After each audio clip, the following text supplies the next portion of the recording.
今回の動画は反応。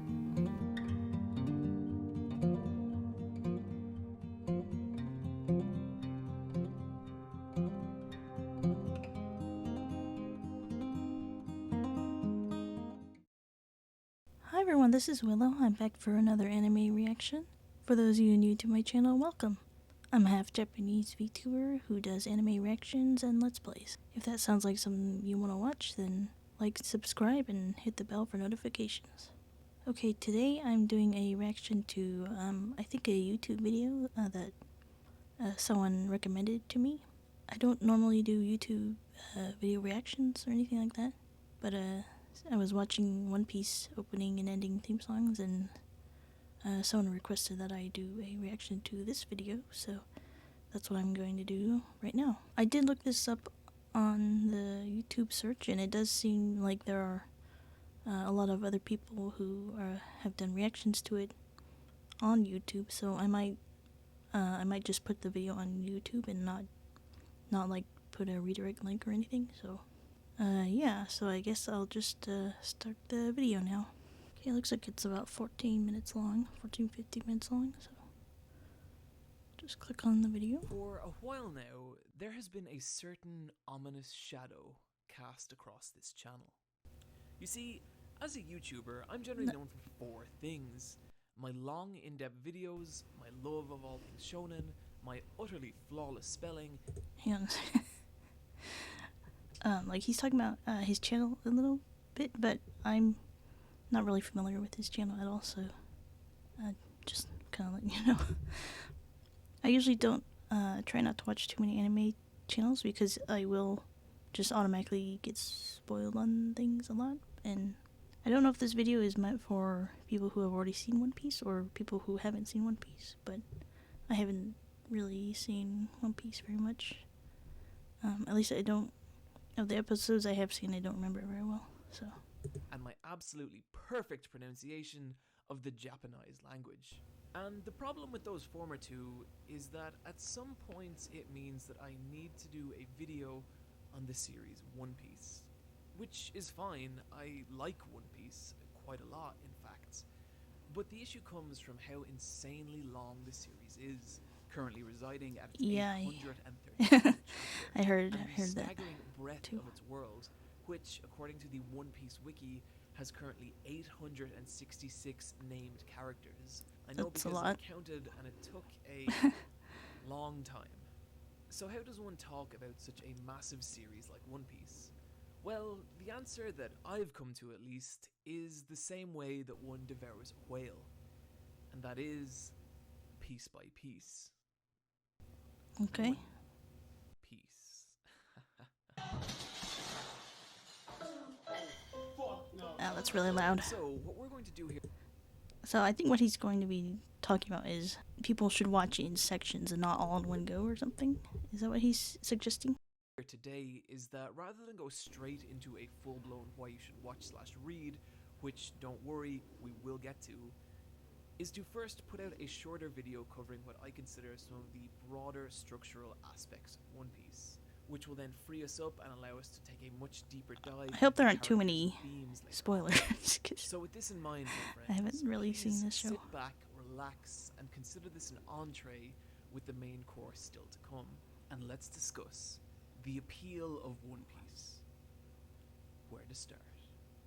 I first encountered One Piece in 2006 Hey, Wind Waker. on the UK television version of Toonami, and unbeknownst to me at the time, what I was watching was the infamous 4Kids dub, which would become well known over time for its questionable translation and excessive amounts of censorship. I remember seeing the 4Kids version on TV as well. Yeah, they had the lollipop, didn't they? This lollipop sucking kid beat me in a cooking contest or something. I don't remember. I saw maybe the 4Kids version. I saw maybe a couple episodes in the first season. I don't remember what's in the first season exactly. So, and then I decided to give the Japanese version a chance because I like, well, you know, 4Kids kind of has a reputation for, you know, bad translation or censorship, and I think part of the reason they do that is just because they're they're on TV and there's like certain laws they have to follow. My only problem with that is, though, if you have to change this much just to be allowed to be on TV, then why did you buy the show? If you had to change it so much that it's completely different, and 4 kids is supposed to be 4 kids, then maybe the show you bought isn't appropriate for kids, at least according to the U.S. law, on broadcasting laws or rules or whatever. A lot of stuff that we over here in America would think to be inappropriate for children programming, they just kind of have it over there in Japan, just, whatever. Kind of, I guess, difference in culture, but I guess also difference in laws, so. But yeah, I gave the Japanese version a chance, but I watched like maybe 1 to 200 episodes, and it was just so much for my brain to take in. I kind of gave up, and I didn't really know the difference between canon and filler. I just watched every episode that came out for whatever show I'm watching, so that probably didn't help. If I ever watch One Piece again, I'll have to do a filler canon list and just skip the filler. It'll be too much for my head. And even despite these factors, I really came to enjoy the adventures of Nami, Zoro, and of course Luffy. The series had a unique playfulness to it that made it stand out from other more stoic series I'd seen up until this point, like Bleach and Dragon Ball Z. I like and the even in the show's more music. dramatic moments, there was always a tremendous amount of fun to be had. Of course, as I watched the imaginative pirate adventure on my parents' old TV, what I was completely unaware of was what a world-shattering phenomenon I was actually dealing with. That revelation would only strike me several years later, when, on a trip to Japan, it became obvious what a massive deal One Piece actually was. Yeah. Around every corner in every shop seemed to lie another new piece of Straw Hat Pirate merchandise. Luffy and his ragtag crew were everywhere on everything. One Piece branded bread, One Piece bath salts, even entire One Piece branded shops. It was incredible to see. Oh, these are like, I think this is probably, this looks like it's in the airport or a station, train station, just based off of this, thing. That's what it makes me think. Because I've seen a lot of, stores like this where you get the big opening here, and it's kind of like you're in a long hallway, and there's a bunch of these stores where they have this big opening. Now, I don't know, he could be at a mall or something, but I feel like this is probably at an airport or train station type of, like a bigger, not a small train station or anything, but like a big airport or a big train station. One thing I always find not strange, but whenever people visit Japan, they always like go to Tokyo or something, and so whenever I see people talking about Japan, they're always showing like pictures of Tokyo and maybe Kyoto, because that one's kind of understandable. But because I have like family in Japan, to me Tokyo doesn't quite feel like Japan to me, kind of like how when tourists come to America, they're always going to places like New York, California, and Las Vegas, those big cities, but then they miss all those little places, and my family's kind of in one of those little places. So whenever I see people talking about Japan, they're showing these pictures of, Tokyo in this big city or whatever, or some really famous tourist spot, it doesn't quite feel like home to me, you know what I mean? Sorry, I'm getting sidetracked. Maybe people who do tourism, maybe try some smaller places too, I guess, just somewhere a little different than just like Tokyo or Kyoto or something. Although I'm sure they're good tourist destinations, but whenever I'm in Tokyo, I feel like it's too crowded and it's too confusing. But sorry, I'm getting sidetracked. I need to watch the video. Thought it was a simple show about pirates utterly dominate the mass consciousness of a single country. The closest thing I could liken it to was the Simpsons mania of early 90s America. This was, of course, before I started looking into things like global sales figures and weekly shonen rankings. And if I had, I would have known things like the fact that One Piece has sold over 400 million units worldwide, making it the third biggest selling comic in existence, recently beating out Spider-Man for the number 3 spot, leaving only Batman and Superman ahead of it. And even then, in 2016, Batman sold 1,859,956 units, and Superman sold 828,069 units. And you could even roughly double the sales of both series by taking into... Now, are these sales numbers? Do you think they're including like older, reprinted versions of the older Batman series or Superman series or whatever? Like, I know they still have new comics, but from what I hear, the writing isn't very good these days. So, how much of these are the new sales versus the old sales? Kind of the newer comics versus the reprints of older comics. I'd be kind of curious to know, but I'm not usually into American superhero comics or anything, so.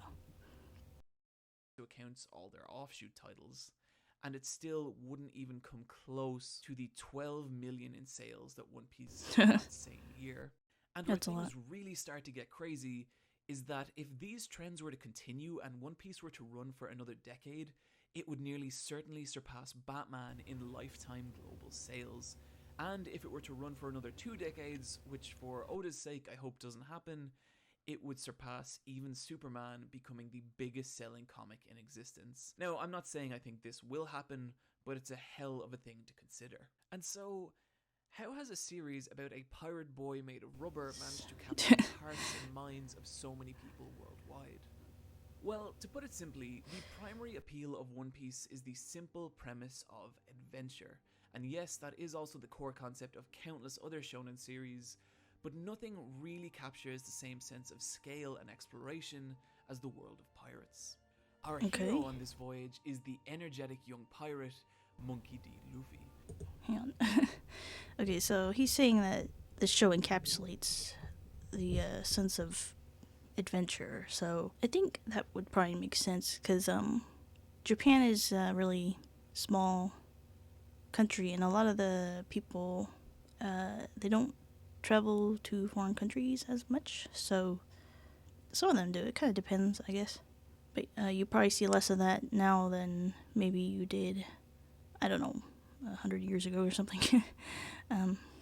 So kind of like that, going to a new place and exploring a new world, it kind of, it gives people something fresh and new to experience. And not just people in Japan, but other people in everywhere around the world. But just even if you're poor and can't go anywhere, you can always like watch shows like this where it takes you somewhere new and somewhere exciting. I don't know if I can explain it very well. Luffy is a simple character with a simple goal: to find the mysterious treasure only known as One Piece, and in doing so, become king of the pirates. This was Luffy's primary motivator from chapter 1 and remains so in chapter 834. Yeah, it's kind of like a boyhood dream. Luffy's journey along the one distinct or something path, like that. which is a concept surprisingly unique to One Piece. In most other shonen series, our heroes will go on several different large adventures throughout the course of its run, and these are what make up the arcs. But in One Piece's case, it's always the same journey along the same path, to the point that you can actually chart Luffy's route out on a physical map, and the sub-arcs come from the various different islands or land masses the crew encounters along the way. This works so he's basically well, as it makes the core story of One Piece very easy to understand. Okay, so it's basically just saying, one arc, one arc is over here, then down here, then down here, but he's slowly making progress towards the big treasure or whatever. So it's very goal oriented. The focus of the show is very goal oriented, I guess, in that sense. While also allowing for a massive amount of variety in the series sub-arcs. Some can be very simple, like the Barty arc, in which the Straw Hats visit a famous sailing restaurant in order to recruit a chef. Is that what they're called? Or very complicated, like the Dressrosa arc, Straw Hats, in which the crew must untangle a web of political intrigue and face down a vicious and tyrannical false king. And because of how the arcs are structured, with literal massive quantities of ocean between them, there's no real limit to the kind of stories One Piece can tell. They start off fairly villain of the week-esque, with most enemies being rival pirate captains, But as we move on, we Mm-hmm. see the Straw Okay. Hats embroiled in government conspiracies, abducted by massive haunted ghost ships, springing Ghost. jailbreaks, and even being at the I kind of center like of ghost ship. large The scale concept of global ghost ships. It's conflict. just And kind of throughout the interesting. entire adventure, there's this real, genuine sense of Kind time of and sense of mystery. progress. When Luffy sets out on his journey from Fuchsia Village, he has little more to his name than a wooden dinghy and his straw hat. Wait, did you say? And Did he say Husha? I think Husha is windmill or something, right? Yeah. Okay. I double checked in Husha's windmill, so he came from some windmill village. I guess. I guess that would make sense for the theme of sailing on the seas, where wind is very I'm wondering if Wind Waker did Wind Waker come after One Piece? I'm wondering if Wind Waker was probably inspired by One Piece. You do notice that Nintendo tends to get inspiration from these different pop culture things.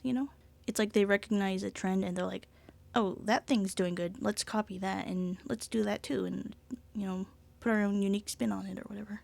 Like you saw that with Lord of the Rings, the Two Towers, the wargs. That fight scene. That obviously inspired Nintendo for Zelda Twilight Princess, for that big battle in the field with those pigs, or those boars. Those, you know what I mean?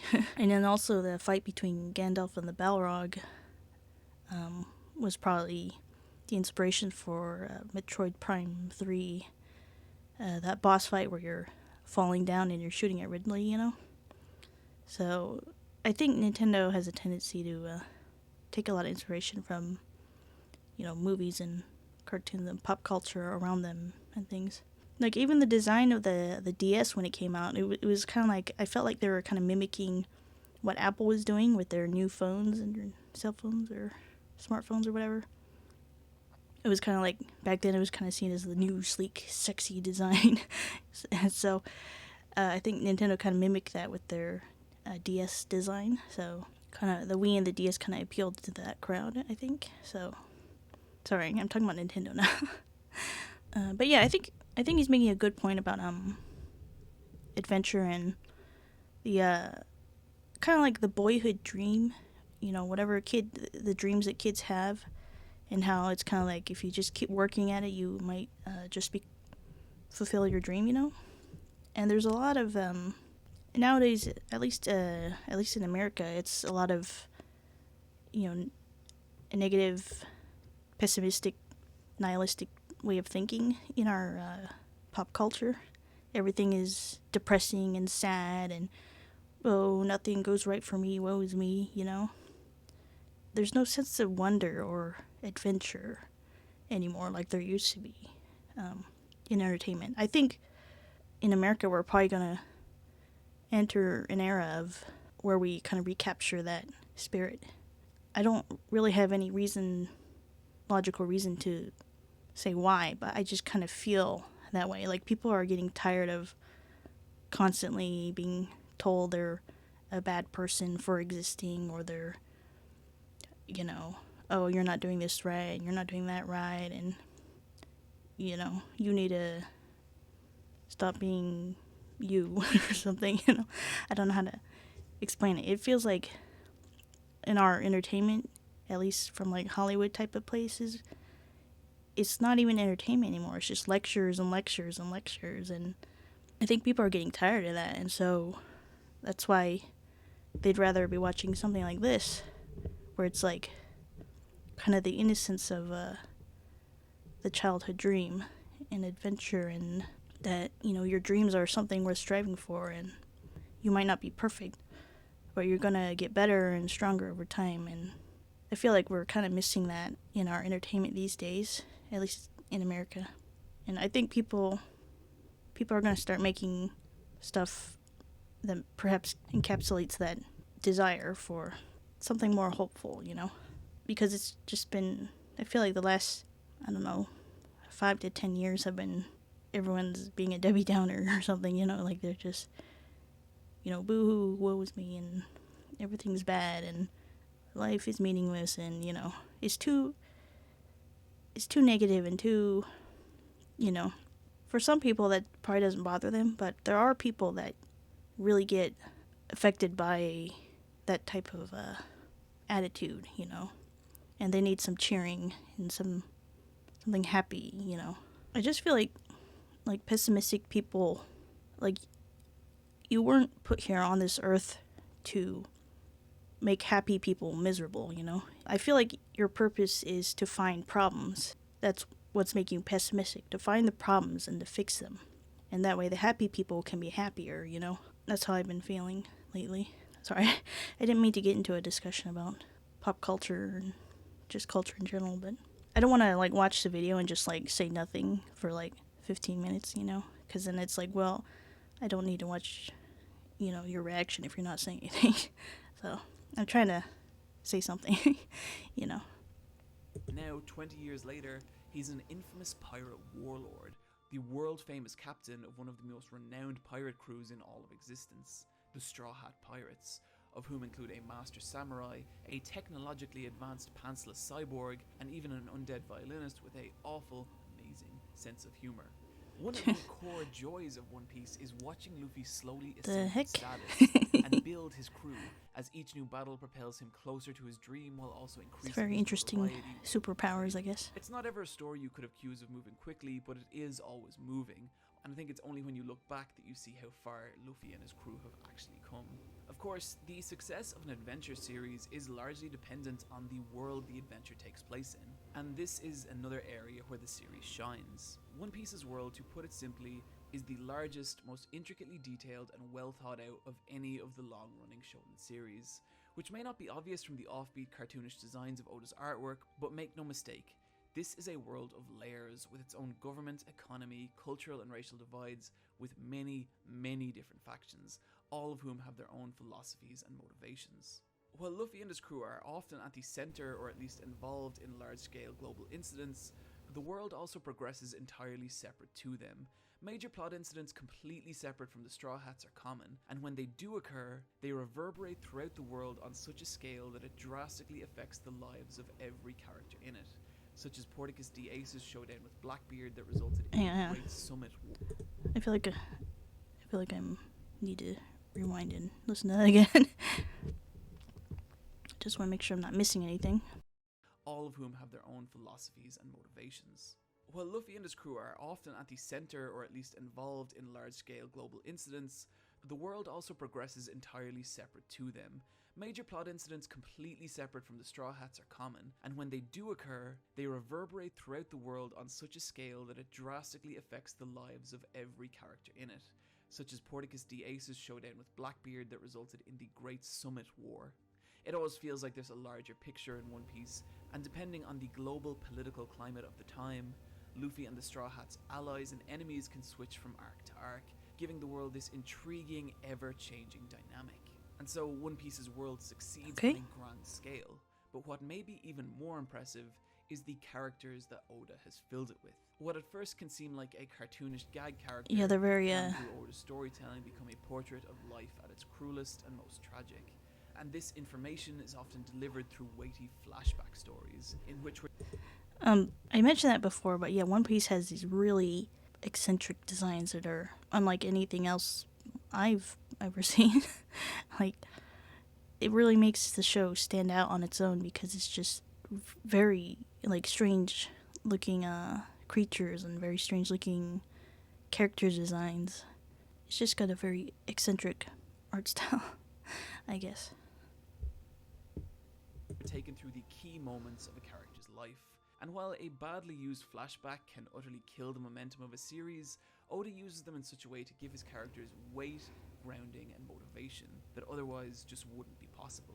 Like, seriously, you see this dumb-looking idiot in a diaper? This is Senor Pink, and this guy has a backstory that is absolutely heartbreaking, and upon hearing it, it completely changes everything about how you see him. Moving swiftly along, actually no, wait, no. I know some of you out there don't believe me, so we're gonna prove it. Let's do this.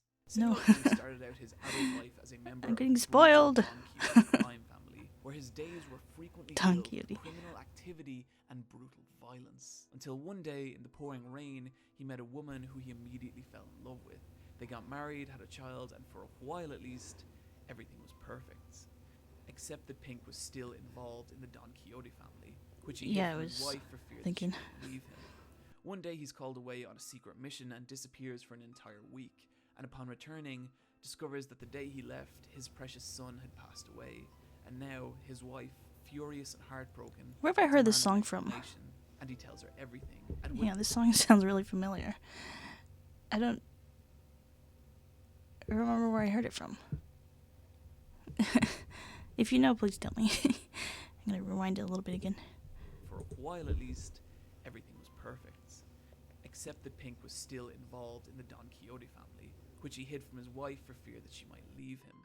One day he's called away on a secret mission and disappears for an entire week, and upon returning, discovers that the day he left, his precious son had passed away, and now his wife, furious and heartbroken, demands an explanation, and he tells her everything, at which point she demands he stay away from her, rushes from the home in the pouring rain, before getting into an accident that leaves her in a vegetative state. Pink, devastated by the events, visits her I'm every getting a lot day in hospital, super spoiled. until one day, on a whim, puts on a bonnet reminiscent of their son in an attempt to entertain her, and miraculously, she cracks a small, delicate smile.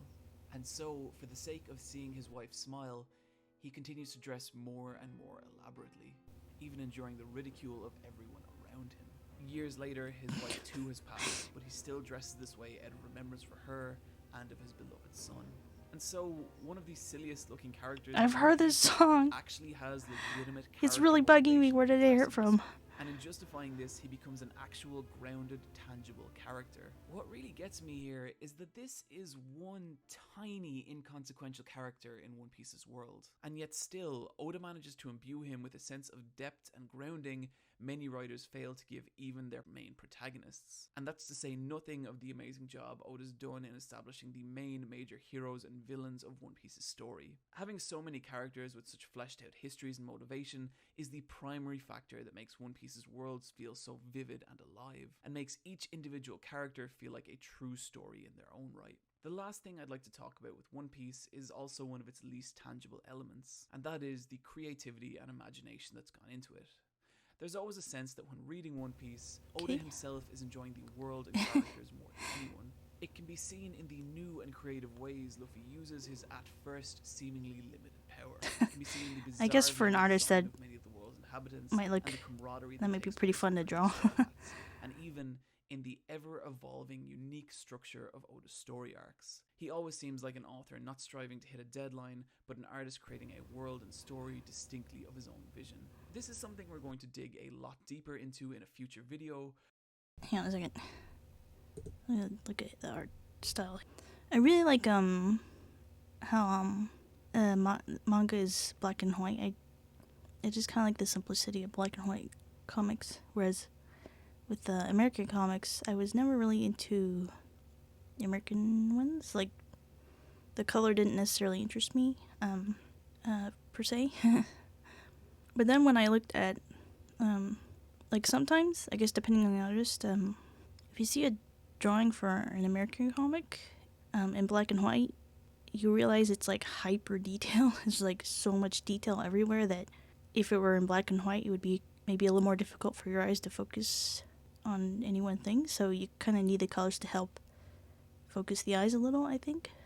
Whereas in this picture, for example, your eyes are automatically going over here because that's where you got a bunch of white in this section and then a spot of black right here. So your eyes kind of immediately go there. These lines are kind of simple enough that it doesn't distract too much from the focus of the picture, you know, which is like the face and the hair and stuff. Same thing for here, like the focus is here.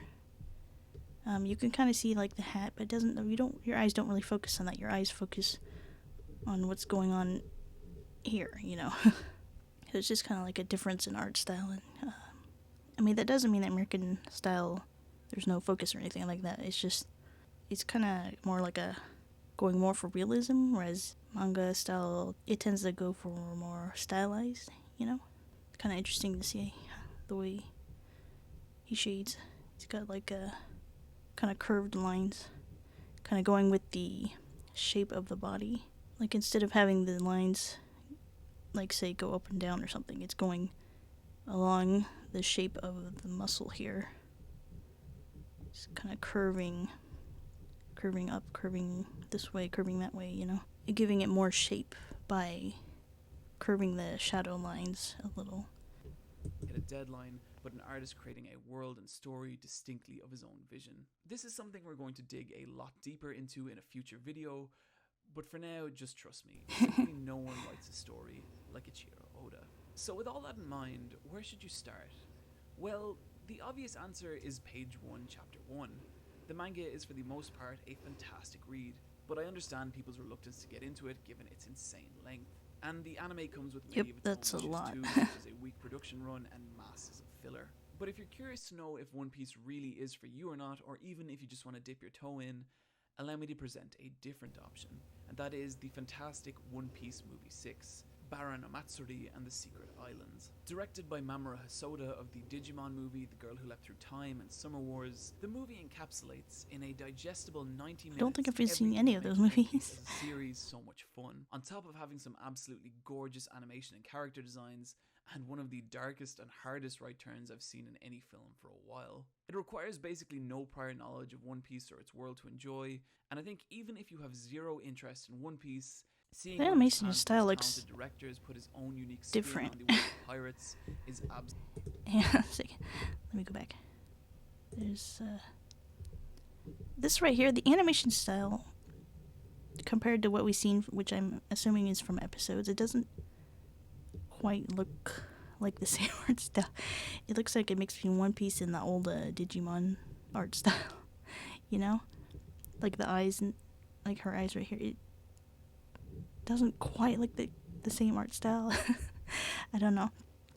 At least in this shot. I don't know what the rest of the movie looks like, but it looks like a hybrid between Digimon and One Piece. interest in One Piece, seeing one of Japan's most talented directors put his own unique spin on the world of pirates is absolutely worth checking out. Guys, that's going to do it for my intro into One Piece, and there is still a ton more we Yeah, need to you talk see that about. art style looks really Their themes, Oda's different unique from what visual aesthetic, and that what cursed fruit thing he ate looked in order to actually be able to constantly produce a manga of such quality, and we shall in a full-blown why you should watch/read One Piece coming later this year. But I hope this video, at the very least, has given you a foothold with which to get started. And also, as some of you are aware, I recently started a Patreon, so if you enjoy this channel... Okay, that was an interesting video. He didn't go too much into... he didn't go too deep into the story, which is probably good for me. Because I've only seen, like, the first 100 or so episodes.